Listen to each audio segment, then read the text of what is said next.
सत्तेतून बाजूला करत केरळात खरं तर काँग्रेसची सत्ता येणार आहे असं दिसतंय. आणि मग म्हणजे देशात सांगायचं झालं तर दक्षिण भारतात खरं तर काँग्रेसला मानणारा एक वर्ग तयार होतोय असं आपल्याला पाहायला मिळतंय.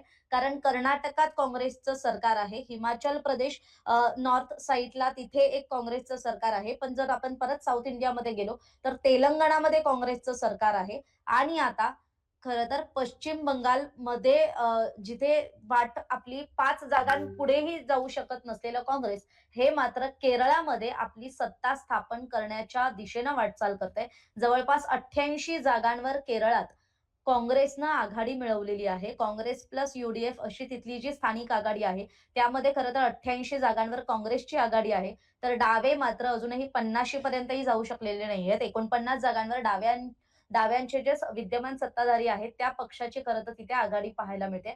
तर भाजप सुद्धा 3 जागांवर आघाडीवर आहे. त्यामुळे भाजपसाठी सुद्धा सांगायचं झालं तर केरळात झालं, दक्षिण भारतात झालं, की भाजप हे हळू-हळू जातं आणि मग ते त्या राज्यात आपलं एक नेटवर्क गोळा करतं. तिथे आपला एक पक्ष विस्तार करतं, पक्ष बांधतं. त्यामुळे कुठेतरी डाव्यांच्या सत्ताधारी असणाऱ्या राज्यात खरं तर एंट्री मिळवणं ही सुद्धा काही सोपी गोष्ट नाहीये. पण भाजपचे सुद्धा 3 उमेदवार हे खरं तर आमदारकीच्या निवडणुकीत, विधानसभा निवडणुकीत हे सध्या आघाडीवर असलेले दिसतायत. त्यामुळे ही निवडणूक म्हणजे 5 राज्यांची निवडणूक आहे, पण याचे वेगवेगळे अँगल्स आहेत. शिकूया AI ची क्रांती. चला करूया MSCIT. आजच नजीकच्या MSCIT केंद्रात आपला प्रवेश निश्चित करा.